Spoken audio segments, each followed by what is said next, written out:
Bienvenidos, mi nombre es Aida Mato y junto a mis compañeros Yanuel Batista y José Toro les estaremos hablando sobre el teatro griego y dándole el contexto a esos conceptos con la actualidad.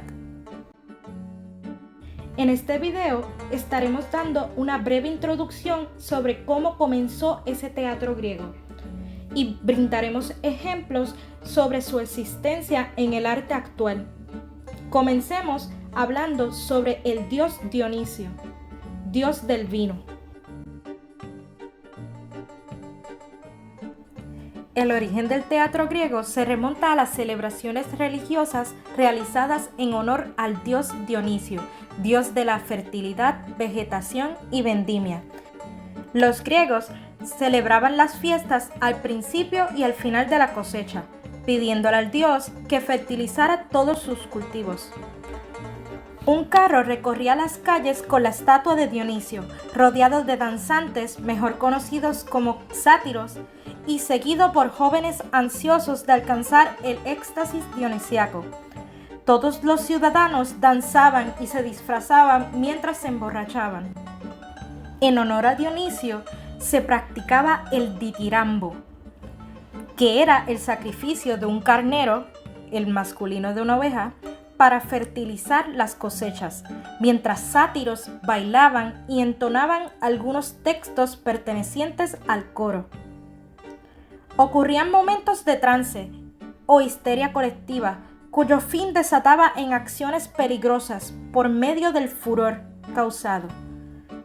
Sin embargo, esta invocación al dios no era precisamente lo que conocemos como teatro, aunque sí dio el comienzo al dramatismo.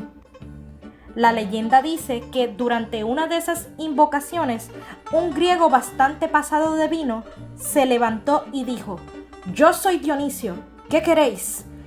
Y así nació el primer actor en el sentido escrito del término.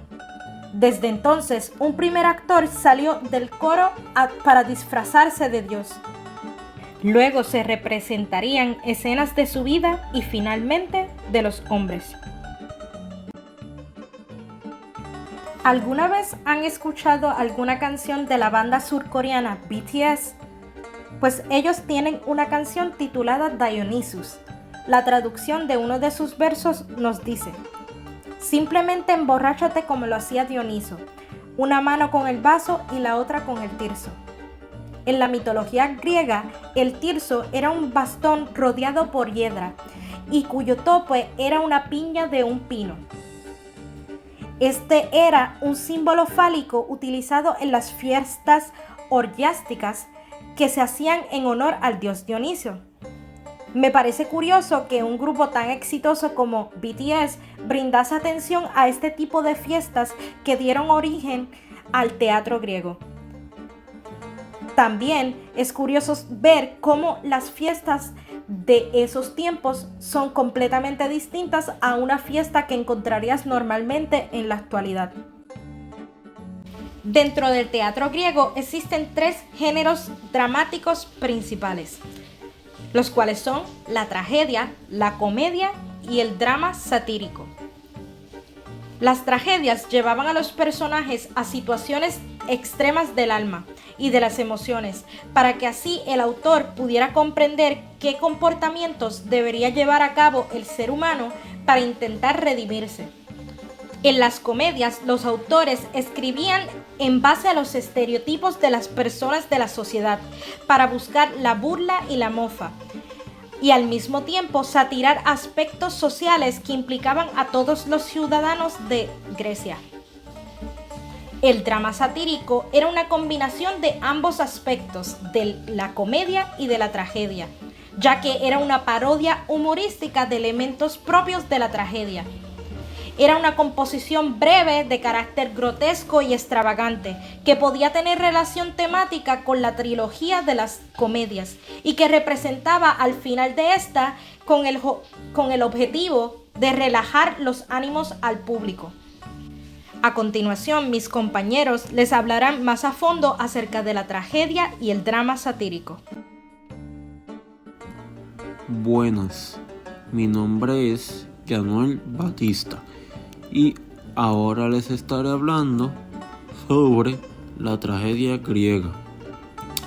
Los estaré hablando sobre los conceptos básicos de esta. En esta estaré hablando sobre los autores destacados o más destacados de la tragedia griega y algunas de sus obras, y les estaré dando ejemplos contemporáneos de la actualidad, en este caso de la tragedia griega. Estaré en este caso hablando sobre El laberinto del fauno, película que salió en el 2006 y que tiene características del teatro griego. Estaré comparando la película con los conceptos básicos que contiene el vocabulario del teatro griego, y se divide en las partes. Autores destacados de la tragedia griega. Entre los autores más destacados se encuentran Esquilo, de 524 a.C. a 456 a.C., Sófocles, de 496 a.C. a 406 a.C., y Eurípides, 484 a.C. a 406 a.C. Entre las novelas o tragedias más destacadas se encuentran, en el caso de Esquilo, hablaré de Agamenón, que es la primera obra de la trilogía de la Orestiada, que fue presentada en el año 458 a.C. por este mismo autor. En esta, Esquilo narra el regreso de Agamenón, rey de Micenas, aunque se llama rey de Argos, cuando Argos se refiere al Peloponeso y no a la ciudad de Argos, de la guerra de Troya, solo para encontrar la muerte.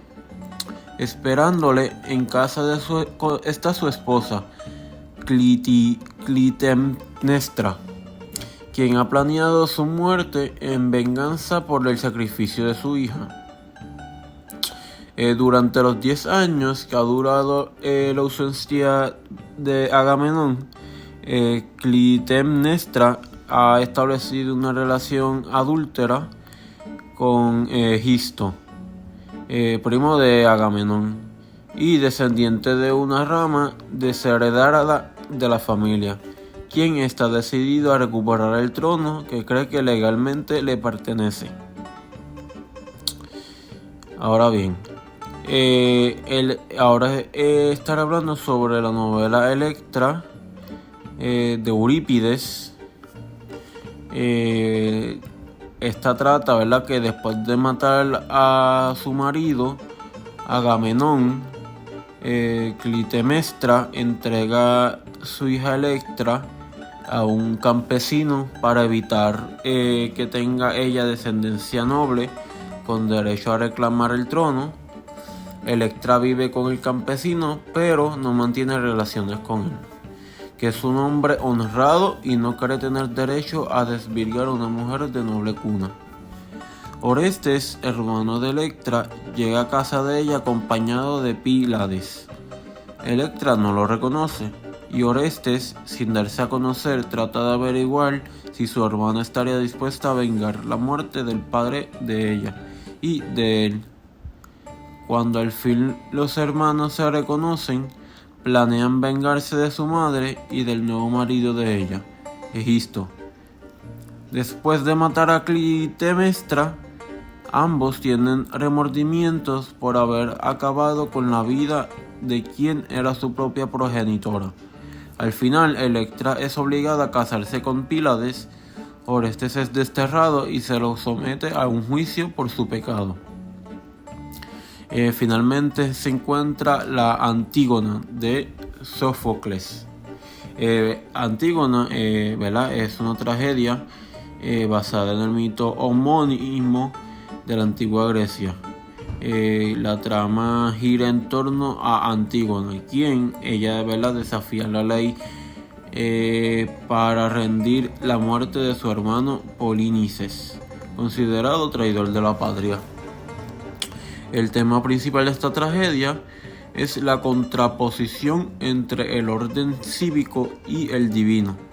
Sin embargo, plantea otros dilemas que actualmente se consideran o que se conservan vigencia y están sujetos a debate. La libertad, los derechos del individuo frente a la obediencia de las leyes del Estado, y también dibuja el papel de la mujer de la sociedad. La obra se describió hace más de 2000 años y es una, ¿verdad? Y su primera representación data de 441 a.C. al día de hoy. Y hoy día sigue siendo considerado como una de las obras más revelantes de su autor. Ahora les estaré hablando y comparando la tragedia griega con el laberinto del fauno.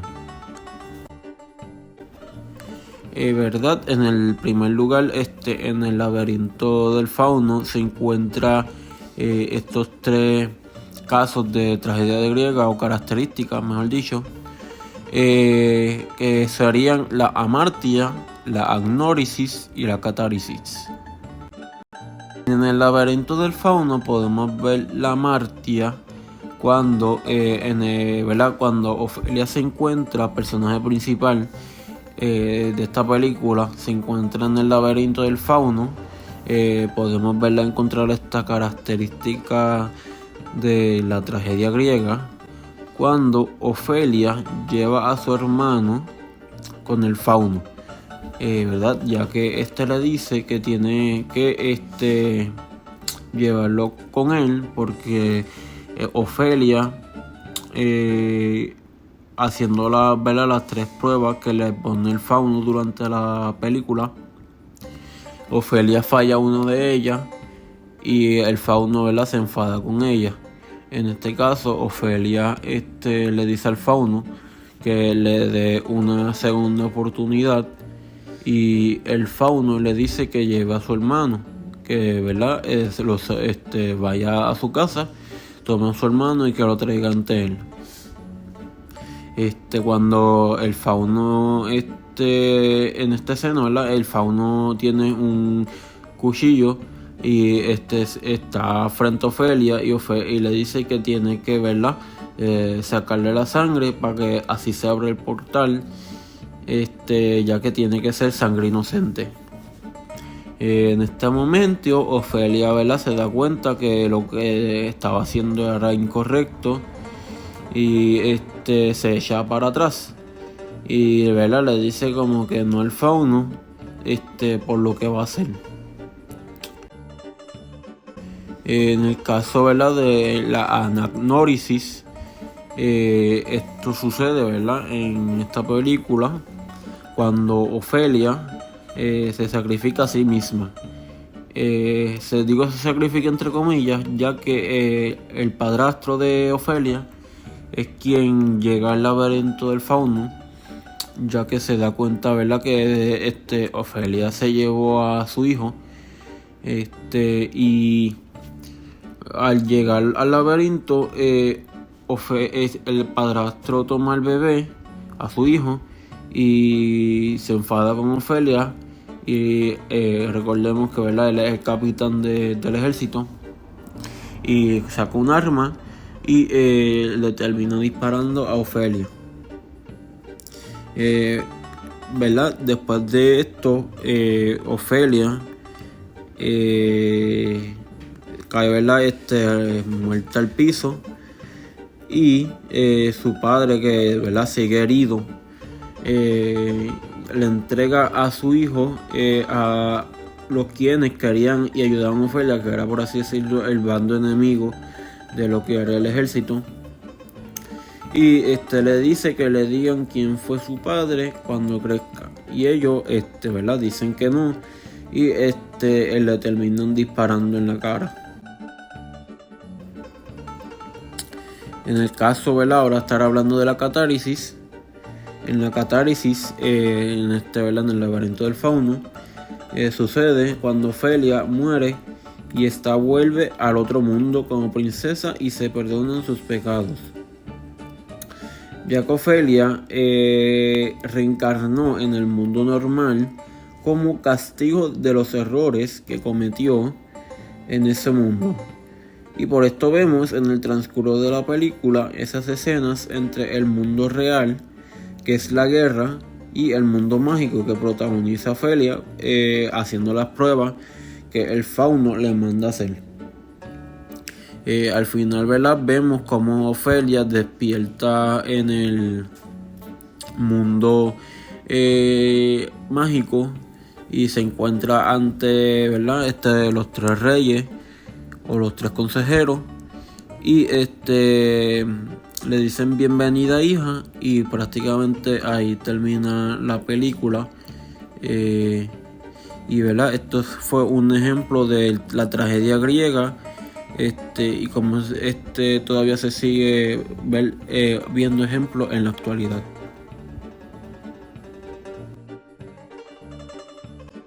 Hola, mi nombre es José Toro y el día de hoy les estaré hablando sobre el drama satírico.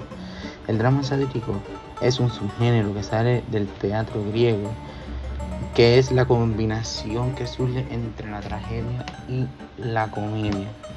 Es bien importante saber esto porque muchos de las obras y de las películas que vamos a estar presentando, las que voy a estar yo presentando, son basadas en esto. Tienen un sentido cómico, pero a la misma vez es una burla hacia unas figuras, se puede decir, en poder. Y eso es lo que vamos a ver hoy en la película que les voy a presentar. Pero antes de presentarles eso, también les quería presentar aquí distintos autores que también se dejaron llevar, que se destacaron por el drama satírico, ¿no? Que se dejaron llevar. Uno de ellos fue Esquilo, con la obra La Ortesía. Otro, Sófocles, con Edipo Rey, esa lo conocemos muy bien. Y Eurípides, con Medea y Apilisto. Todas estas tuvieron su impacto durante su tiempo y claramente dejaron su huella en el teatro satírico. Muchas de estas cosas las vamos a ver hoy en día. Ahora les voy a explicar un poco. La película que les voy a estar presentando en el día de hoy va a ser la de Don't Look Up. Es una película sumamente divertida y graciosa, pero a la misma vez toca muchos puntos políticos que se deben, que nos impactan hoy en día. Muchas de las cosas que toca esta película van a ser problemas políticos, van a ser problemas sociales, problemas educativos, cosas que hoy en día no vemos. Yo elegí mucho esta película porque cuando la vi y primero observé el thriller, me encantó que era eso, era una sátira, era una burla, no una burla, pero era una sátira a el gobierno y cómo el gobierno reaccionaría a una situación como la que sucederá en la película. Ahora, la película de Don't Look Up, se la voy a explicar ahora mismo, es de un meteorito que va directamente a la Tierra. Y esos dos personajes que ustedes ven allí, Jennifer Lawrence y Leonardo DiCaprio, ambos actores pues son los protagonistas. Ellos son científicos que descubren este meteorito que va donde la Tierra y se preocupan porque primero se emocionan. ¿Por qué? Porque descubrieron un meteorito, eso es un logro con científicos, pero después ven la trayectoria y ven que va donde la Tierra y se asustan y se lo reportan a todo el mundo, incluyendo a la Casa Blanca. Y la Casa Blanca, como les voy a explicar en otra escena más adelante, tuvo una actitud no favorable y la sociedad tiene una actitud no favorable, como si no les importara lo que fuera a suceder en el planeta Tierra, porque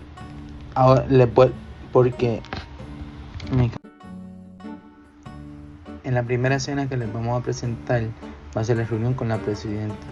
Aquí los científicos se tratan de comunicar con, pues claramente primero con la Casa Blanca, porque una emergencia nacional, un meteorito, le va a caer encima a la Tierra. Pero ahora mismo también están pasando los midterms, que en otras palabras son las votaciones. Y los científicos le traen esta situación del meteorito y la burla es que el gobierno le importa más que gane la presidencia y los votos a que el planeta se está a punto de explotar. Vemos esto cuando muchas de las veces que los científicos le hablan a las personas allí presentes en el salón, se les ríen en la cara, le dicen no te entiendo, no tratan de entender. Muchas veces el señor Jonah Hill, tremendo actor, que está sentado ahí, se reía, se burlaba, porque en este momento él está tomando el papel del hijo de la presidenta. So, también es una burla de que estoy trayendo a mi familia, el gobierno, estoy manteniendo es una burla satírica a esto. También la burla se ve cuando el gobierno no le hace caso a los científicos, como que no quieren. Por ejemplo, hubo un momento en la reunión que la presidenta le pregunta ¿cuán por ciento es cierto que el meteorito va a caer? Y el científico le dice 100%. Ellos se rieron en la cara del científico y le dijeron nada de 100%. Y le dijeron vamos a llamarle un 70%. Y los científicos se quedaron en shock, como que ¿cómo tú vas? O sea, las calculaciones estaban perfectas y como tú vas a decir que no, que estás mal, como tú no sabes nada. Esto es una de las escenas que más le quería presentar porque fue una de las escenas que rápido me impactó, ya que vimos tan claramente cuál es el mensaje que la película nos quiere mandar y cómo las distintas formas del teatro se ven, cómo se han combinado a hoy en día, como que ya no es una tragedia porque se van a morir, el planeta va a explotar, pero es una comedia porque pues, ellos se están riendo, o sea, alrededor de ellos están tirando chistes, claramente como que pasan cosas que tú te quedas como que en serio esto está pasando. Y pues esta escena es una de las primeras que si ustedes ven la película. Ahora, la segunda escena satírica. Aquí vamos a ver que los científicos van a estar en las noticias. Es bien importante ver esto y analizarlo, ya que las noticias son una fuente de revelar información, de comunicarle al pueblo o al mundo qué está pasando hoy en día. Y ya que pues a los científicos la Casa Blanca los negó, les dijo que no podían decir nada, los científicos tomaron en sus manos y fueron a las noticias a presentar la situación que estaba pasando. Escogí esta escena porque los personajes que vemos a la mano izquierda, que no son los científicos, son los reporteros. Cuando los científicos llegan al show, ya ellos están notando algo raro, como si las personas no supieran de qué ellos van a hablar, como si el tema que el meteorito va a caer en la Tierra y que los va a matar no fuera importante. Entonces pasa todo, llegan, se presentan, explican todo lo del meteorito.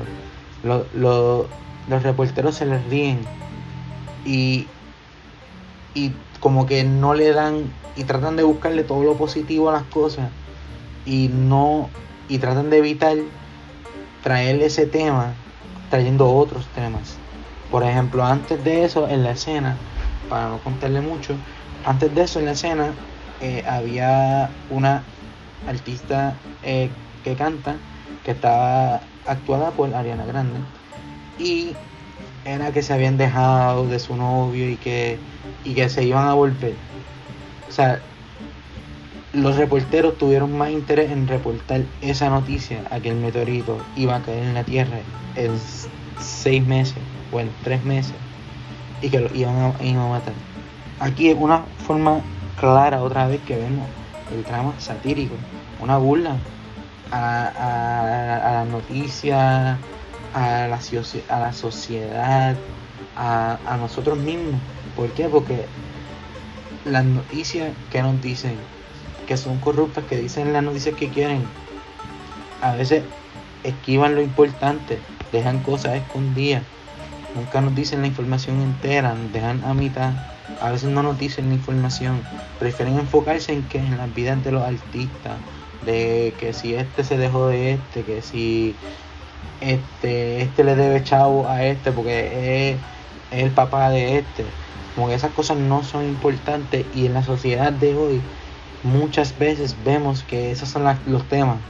No es contra cómo puedo hacer que un árbol crezca, cómo puedo hacer un que no van, son temas que no son parte.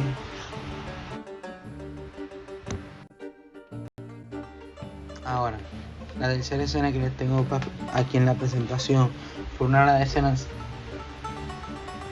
favoritas mías, ya que fuera más que vi que me impactó cómo el gobierno reaccionó.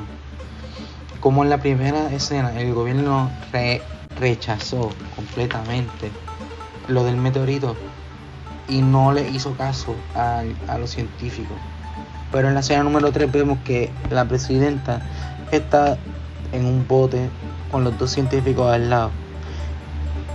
Dos científicos, después de esa noticia los arrestaron y se los llevaron a la Casa Blanca porque hablaron de cosas que les dijeron que no podían hablar. Pero como la presidenta estaba perdiendo la campaña del gobierno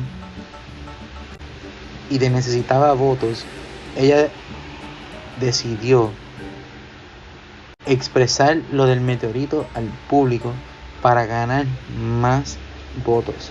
Vemos esto porque rápido que pasa esa conferencia en el bote y se anuncia el plan de ataque contra el meteorito, los votos de ese candidato de presidencia suben.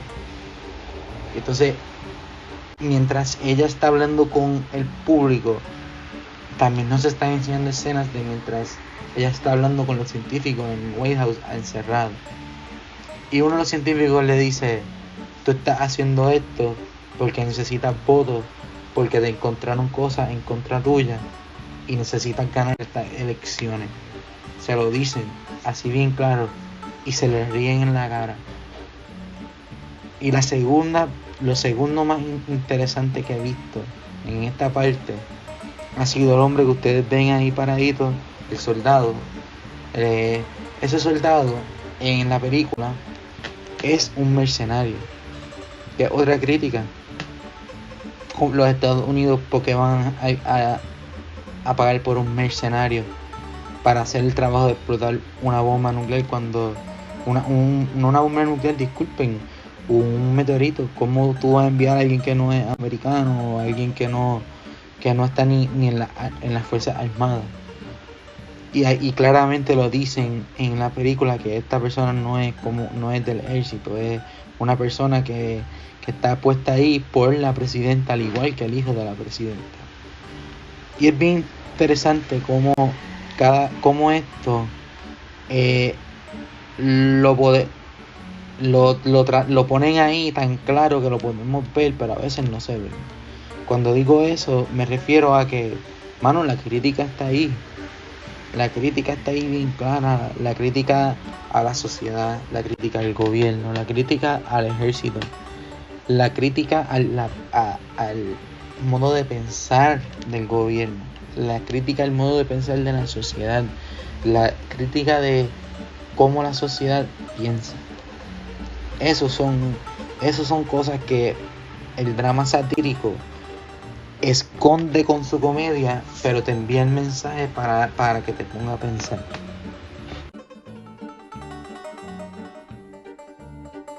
Curioso ver cómo en cierta forma el teatro griego sigue presente en nuestras vidas a través de la música, de las películas, del arte. Se sigue expresando este teatro y Espero que a través de esta presentación lograran ver lo que nosotros vimos, que fue esta expresión del arte, y es un área muy bonita. Que tengan un buen día.